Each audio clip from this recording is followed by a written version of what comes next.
Dumelang Sambanani. Hello, South Africa. A very warm welcome to Expressions, your number one youth current affairs show. As you know this by now, this is definitely the place for you to air your views. I'm your host, Jacqueline Mapala. From our headquarters in Auckland Park, Johannesburg.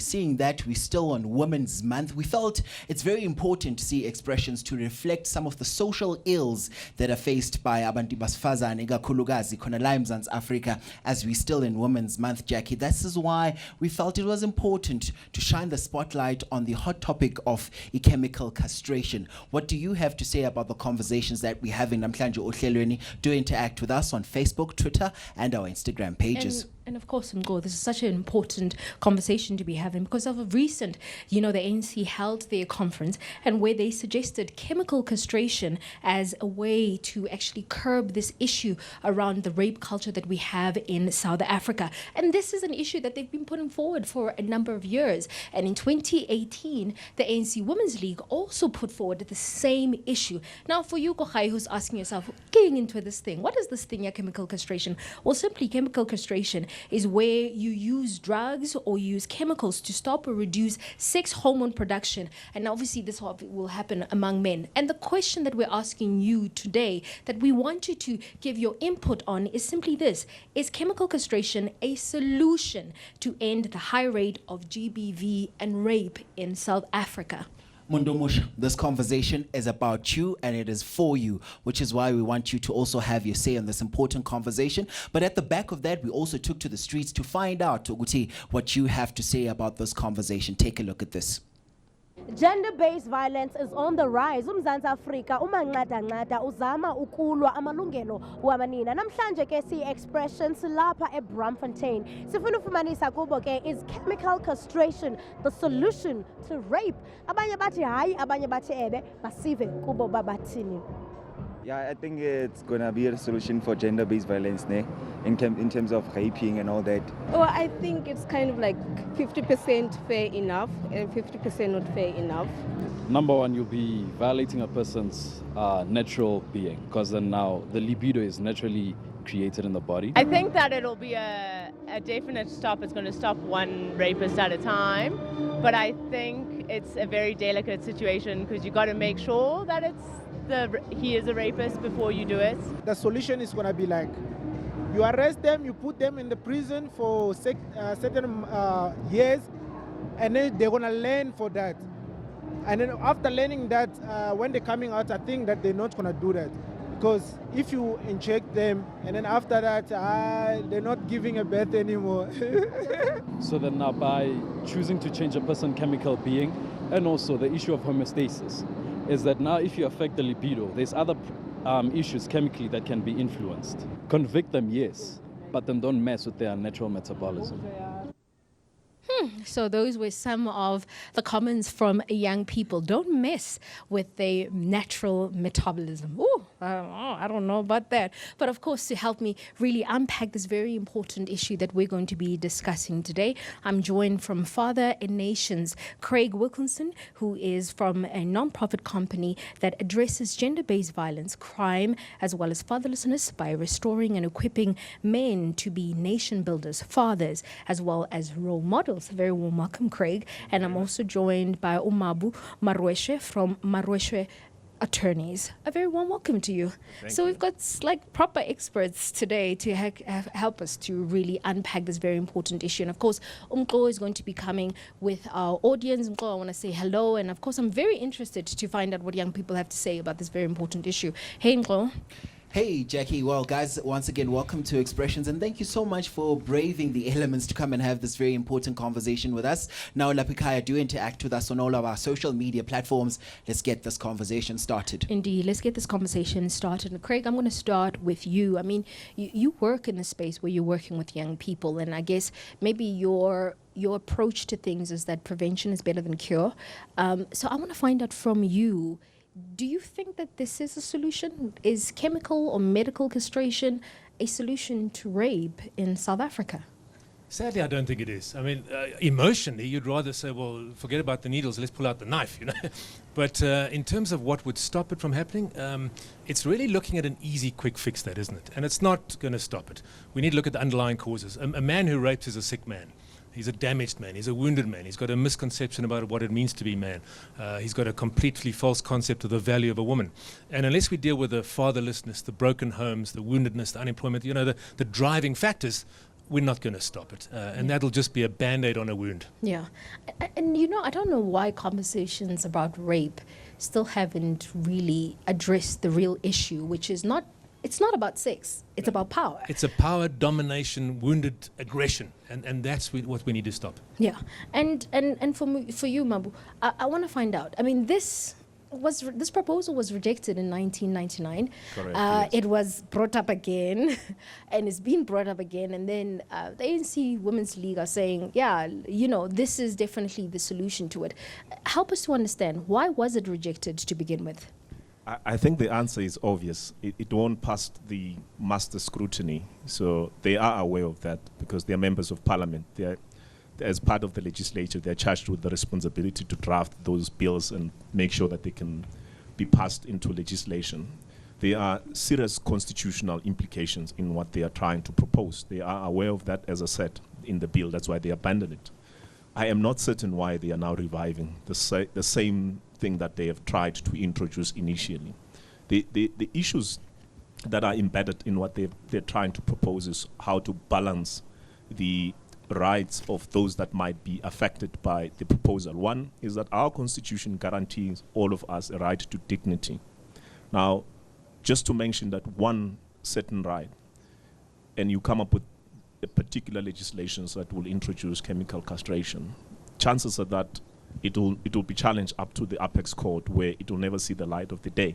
But just having said that, I agree with my co-judge, Craig, that we need to deal with the underlying problems rather than just trying to really coming up with solutions that might not actually even be implementable within the four walls of our constitutional democracy.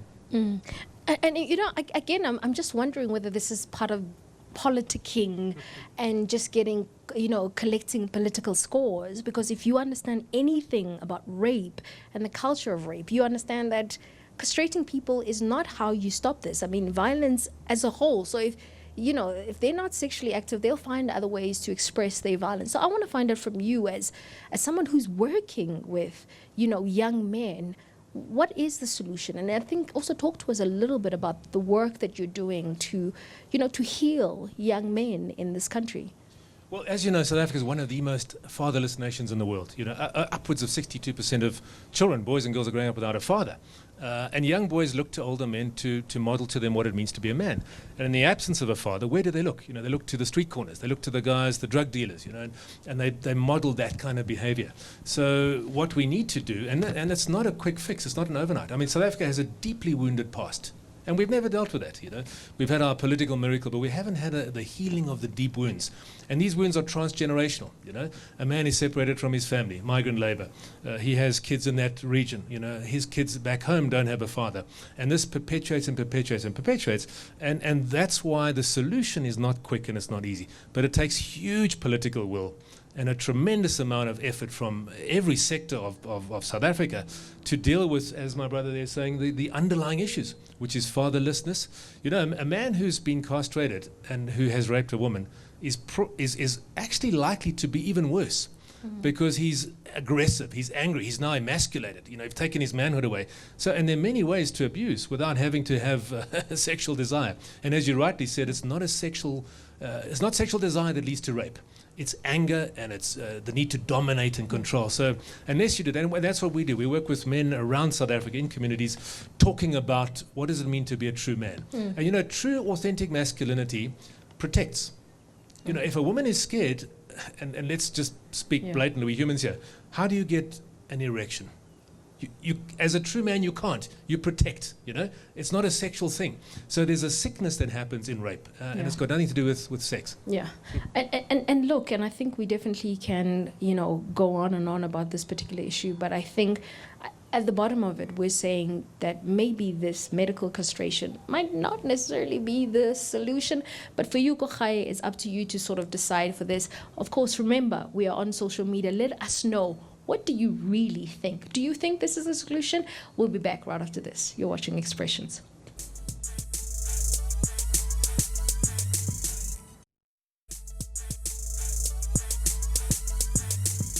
I just think you have to be 1,000% sure because it's a big call to make, but I do agree that it's not right and something needs to be done about it, and this is at least a step in the right direction.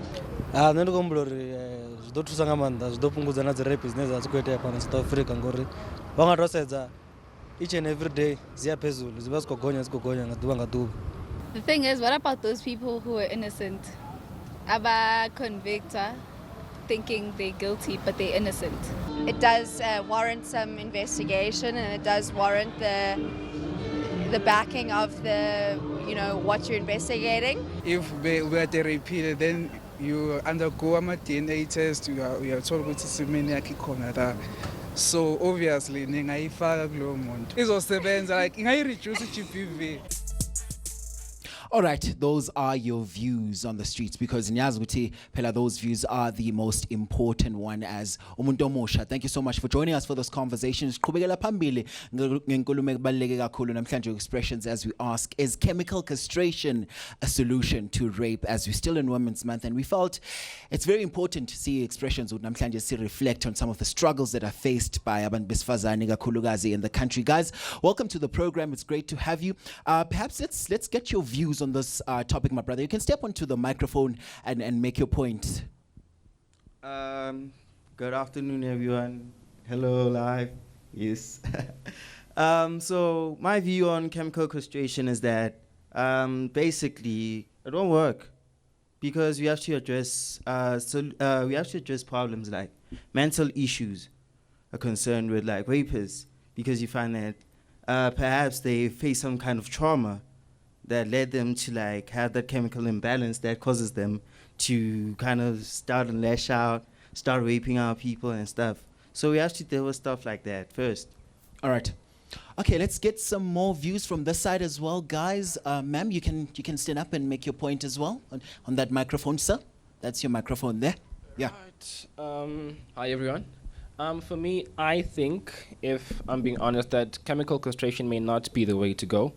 Because for one, you, as my colleague said, you get people that aren't necessarily raping by choice. It's more of something that led them up to that. But honestly, if we have to be looking at castration as a whole, it's not really gonna tackle any of the main situations in terms of emotionally, psychologically, and if I am hurt and I'm broken from, for example, fatherlessness, how is you taking away my manhood going to help me? How is that going to teach me a lesson? Because yes, sure, I may then stop raping. It may encourage less rape, but it's also going to lead to a whole new chain reaction of other things. If I am not able to then impregnate you, which may be a reason that I am actually raping you, I may find other ways to maybe, as a man, my way is chemical castration, but towards women, I may try and inflict that same pain that was felt by me, in the sense of worst case scenario, I may take out or use a knife and try remove all your reproductive organs, and that is like, yes, it's maybe a stretch, but at the same time, you don't know how far people think. So yeah. Okay, let's get some more voices from the ground, perhaps from the ladies as well. Ladies, please, any one of you can please just step up and just, add your contribution to this conversation. Go ahead, anyone.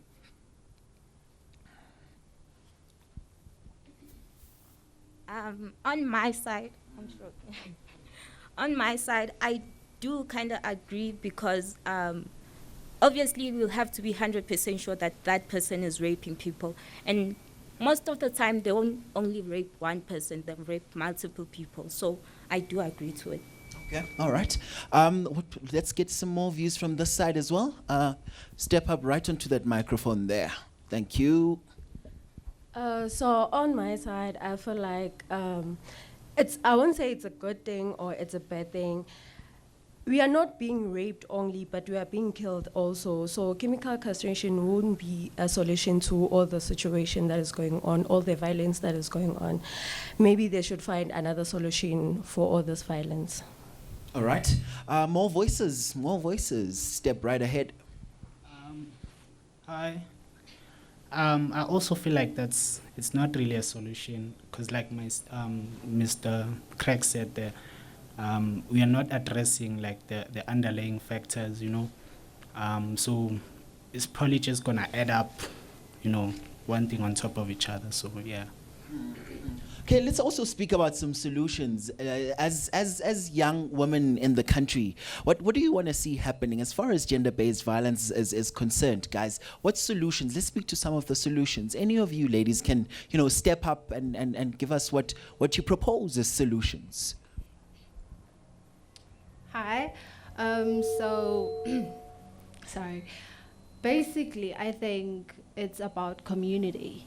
The whole thing to say, umfazi has to, abekezele, just stay in, even if he's abusing you, even if he's doing all those things to you, you have to stay and just hold on. I think we have to stay in a community where we encourage women to speak out on these things. And also not just women, but also men to speak about these things and to address these issues based on not only if I'm in a community where I see boys in the streets doing drugs and all those things, I know where they're gonna end up. So as a man, what are we doing to change that? That's something we have to look into. All right, okay, those are some of the voices, of course, coming through from the floor, Mundumusha, as we continue with this all-important conversation. What do you have to say as we're asking Namhlanje, is chemical castration the solution to rape in the country? What do you have to say? Do interact with us in Nkundla Zethu Zokuxhumana. We're back after this. Stay with us.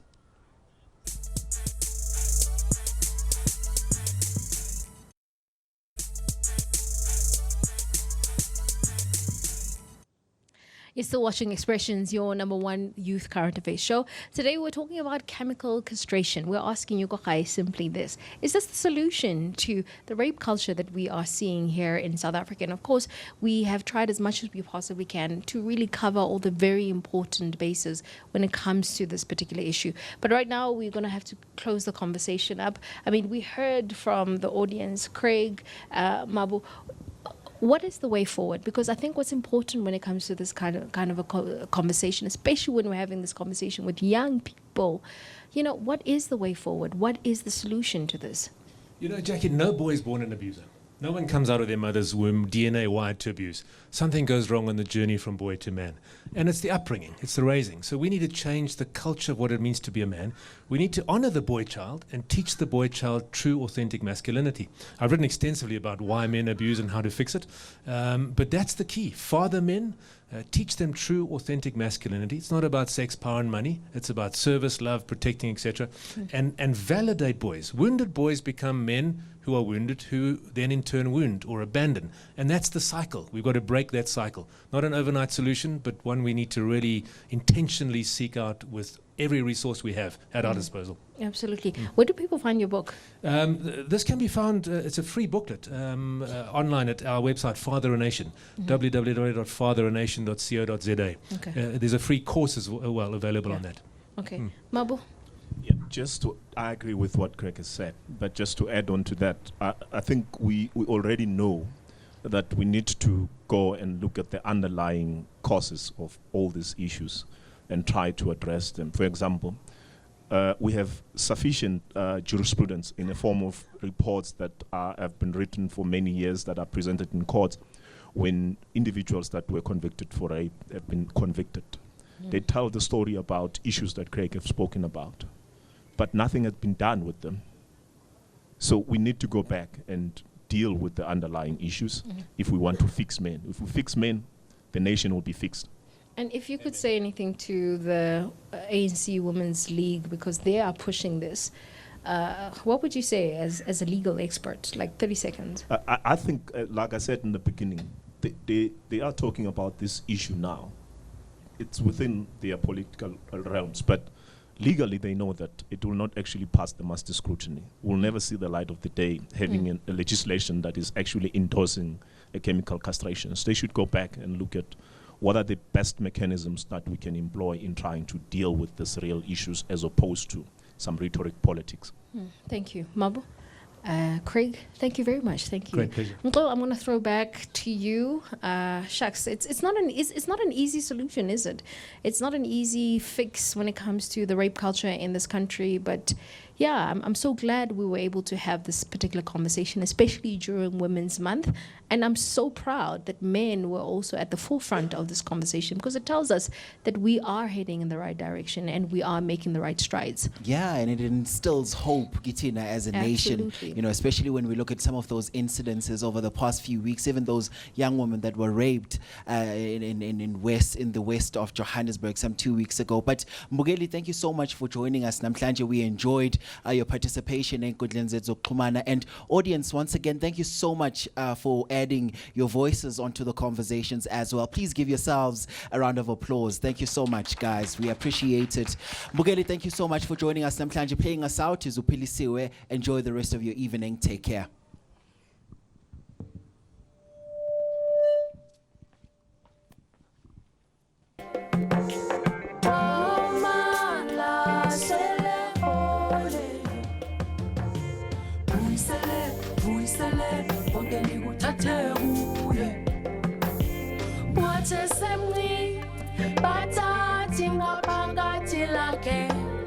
Umoya wake wasale sintabeni wakule noloyiko lokoyiko bomnyama ukutshona kwelanga sinyembezi zehla akasakwazi nditsho nokulala fela bonito tebe phezu kwakhe